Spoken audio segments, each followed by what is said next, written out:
welcome back to my channel. Thanks for tuning in.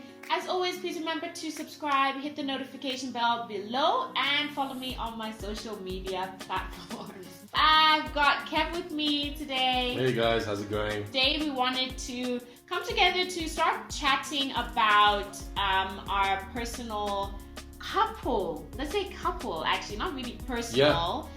Couple financial goals. So 2021 for us is the year of getting on top of our finances. That has been a goal for us, I think, a really long time. a very long time. And I think it's like that for most people, like we really need to do this thing better. Yeah. But then life gets in the way, man. Yeah. So now we're saying life just, just pause. We know you're there, just give pause. us a chance to get this thing in order and then you can come back. Yeah, so I mean, let's be real, it wasn't just life. Obviously for everybody, 2020 was such a massive year. It affected so many things, and a huge thing that it affected was our money, our finances, and plans that we had that we needed to, shuffle things around. And, I was pregnant obviously last year, and that was a huge thing under normal circumstances. Like, there's a lot of money involved in like pregnancy and having a baby in general, birth itself, and then over and above that, having, 2020 happen. That really put a lot of, what is that term? That put a spanner in the works. Oh yeah, for us. A major spanner in the works. Yeah. It kind of broke the whole machine. Yeah. So, and I think it's one of these things like we definitely want to be as prepared for things as possible. Yeah. But yeah, it's very difficult to prepare for a once in a generation event kind of thing. Like how do you prepare for a pandemic? Yeah, how do you prepare for a pandemic? Now we know, I guess. But at the time, I don't think there's anything that we could have done anything better in the reactive state that we were. Yeah. But obviously, if we had been better and more consistent with what we have always talked about doing, we would have been in a better spot to deal with it, kind of thing. Putting aside the whole 2020 thing, because like you said, that's like a once in a lifetime kind of thing. Like, there are still things that happen every day, just adulting in general, that you need to dip into some kind of savings, like saving for a rainy day, after doing all of this sort of like homework and like educating ourselves and like continuing to learn, because it's one of these things where we've always been able to talk about money regularly, and it's not an awkward thing. No, like, it's not. Communicate very well about money. Yeah. But the key thing that has got in our way is that we have great ideas as to what we should be doing with our money. Yeah. But the roadmap, the direction, and also the consistency are the two key things that I think have been getting in our way, because it's always one of these things where life happens, the washing machine goes, the car needs fixing, you thought your car was covered for that service, but it's not, so you got to put $3,000, $5,000, the kids are sick or something, like. But then that's exactly it, because it is something that we knew that we had to put together, some kind of emergency fund, some kind of savings, but we just never really, like, we would do it maybe 1 month and then we'd deplete it, and then we wouldn't, so we were always dipping into our like overdrafts. Was it last year or the year before? We were using our credit card. Being reactive. Yeah, being like, very reactive. This was an expense we didn't plan for. Yeah. How are we going to pay for it? Yeah. Overdraft, boom. Or credit card, boom. And that's it. And the problem with that stuff is that it becomes habitual. Yeah. So you start to think, if something happens, but it's there, we'll just put it on the overdraft. Yeah. Or if something happens, we'll just use the credit card. Yeah. And those things work, but it's not really. It didn't work for us. Let's be real. It's not a savings thing, because you're essentially using money that you don't have to pay for something that you need. And then having to pay even more with the than interest what you use. And all that kind of stuff. So, because generally how we do things, at least, not everybody does this, but we have like a household income. Yeah. So it's not mine and yours, it's for the family, combined. Ours, And then, the monthly expenses, we know our monthly expenses pretty well. We've got our budget. Our budget, let's pat ourselves on the back a little bit. Our budget is good. Our budget is legit. Yes. But like, that's just like, making sure we don't go below zero. Yeah. Kind of thing. We don't go to minuses. Do, though. But then we still do. That's the thing, is that when it's great ideas, consistency. When it's out of the sort of like the expected expenses, then yes, we go into the minuses, and then we have to climb back up, and that kind of thing. Yeah. What we really want to focus on is that let's not do that. Yeah. let's identify sort of what savings goals we have and what savings vehicles like we need to use in order to sort of maximize those things. And reach those like, goals. Are we looking short term, medium term, long term? Is it for the kids? Is it for us? Is it for the house? Yeah. The trick is to not just save the money and putting it aside, but also like while we're saving, how do we actually make that money work for us, and how do we make that money grow so that when we do need it, it's worth more than what we initially put in? That's basically what we wanted to chat to you about today. Nedbank has quite a few of these investment options, so we're going to be chatting about 3 of those with you, just so you can also like think about it when you're thinking about your money and your savings goals. What are you actually saving for? And then matching it to the kind of investment account that you can open up with Nedbank. And it's really easy. You can open up any of these accounts with the Nedbank app, and you can do your transactions online as well. So the first one is a tax-free savings account. But I did talk about this in much more detail on another video. I will link it to this video. So check that out for the details of how much you're allowed to deposit into that account and how it works and all of that. But in a nutshell, a tax-free savings account, it's more suited for long-term investment goals. Varsity fees, for example, if you're parents, and that's something that we are opening up for both of our kids this year. And the longer it's there for, the more interest it's going to gain. The compound interest is going to be your friend there. It's going to be working for you. The best thing about it is that it's in the name, tax-free. Yeah. And we already taxed like mad. So if you can have something, whether it's for yourself, whether it's for your kids, and like, look, this is something I only want to use in 15, 20 years, whatever, and you've got that time, then tax-free savings, man, because you don't need to stress about it. It's there. It's growing over time. It's good for varsity fees, for retirement as well. And then the second investment account that you can open up with Nedbank is a 12-month fixed deposit. This is more for like medium kind of savings goals. If you, I don't know, maybe want to go on a holiday, in about a year's time, a year or year and a half. After lockdown? Yes. So yeah, if you've been sort of like, that's actually a good point, because I think some people will be out there who have maybe before 2020 hit and lockdown happened, they were saving up cash, and they were going to go on holiday, or they were going to start their home renovations, for example, and then lockdown happened, and that just kind of put a spanner in the works and made things pause.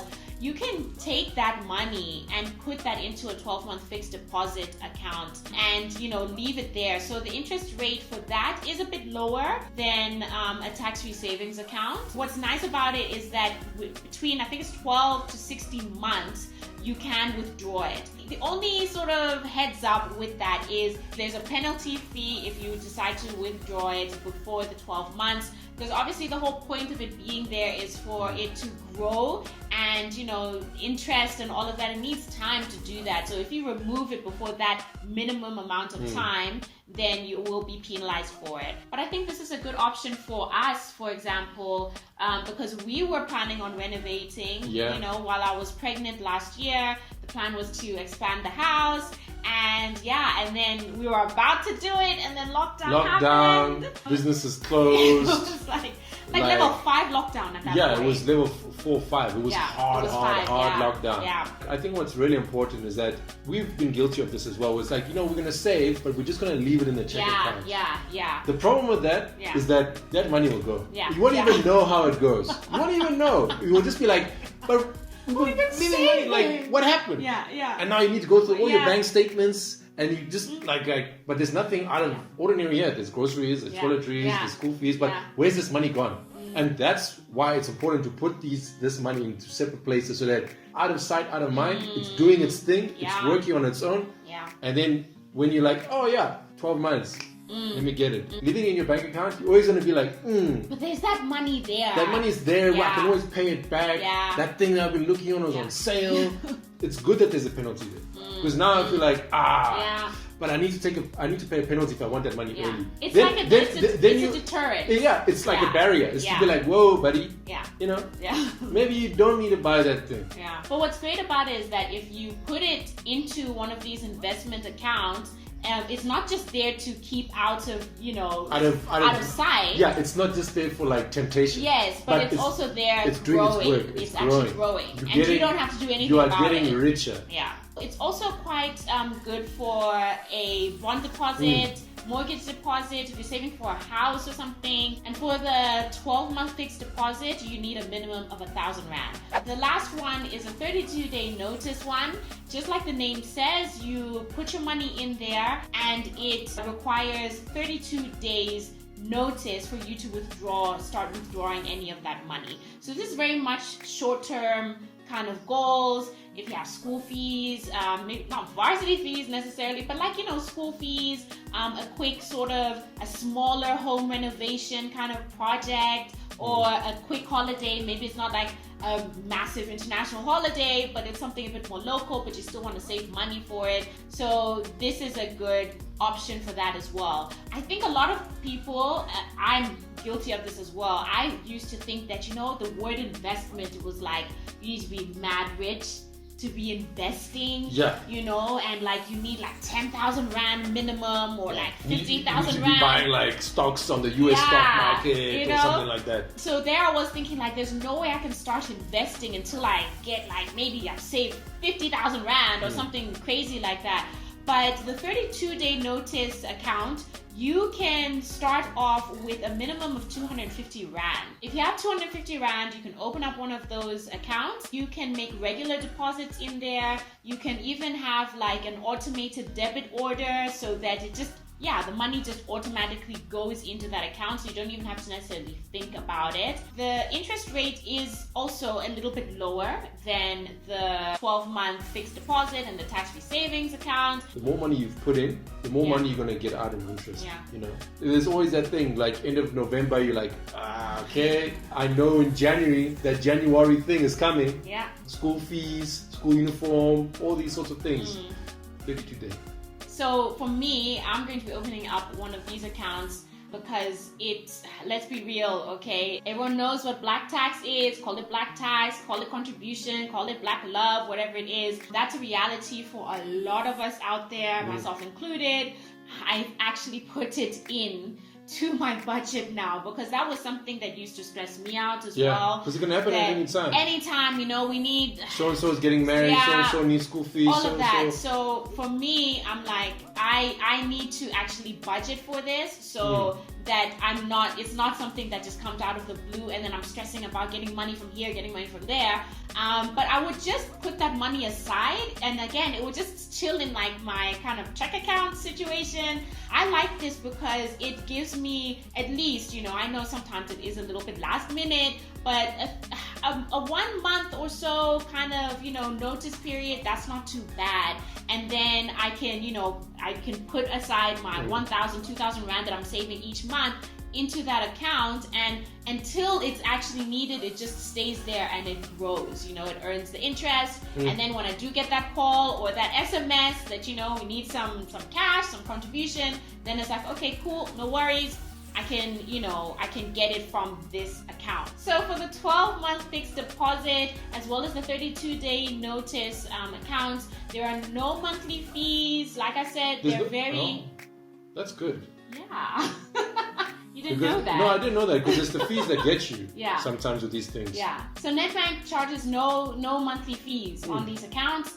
And they're really easy to like open up. You just just download the Nedbank app and deposit the money, open it up, start depositing, and they just made it very easy. You don't have to now go into the bank and all of that stuff. Let's try not to do that, especially now. Like queuing during COVID, no thanks. We hope that this has given you some kind of just some tips and information and some help on any savings goals that you guys are currently trying to do, especially together as a couple. Sure. And it's not family. Easy, guys. It's not. It's not easy. Yeah. And we're also doing like our own journey on this thing. And we're not experts. We're definitely not experts. By the way, we have failed many times. And we're still learning. And wish us luck. Let us know know, by the way, how you are currently managing your finances, managing money, especially if you are in a couple. I know everybody does theirs completely differently. Yeah.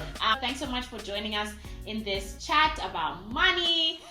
We hope that it has helped you and given you some inspiration and some motivation to, just start looking at your financial goals and working together. Please remember to subscribe to my channel, hit the notification bell below, and follow me on my social media platforms. Yeah, we will see you in the next video. Bye.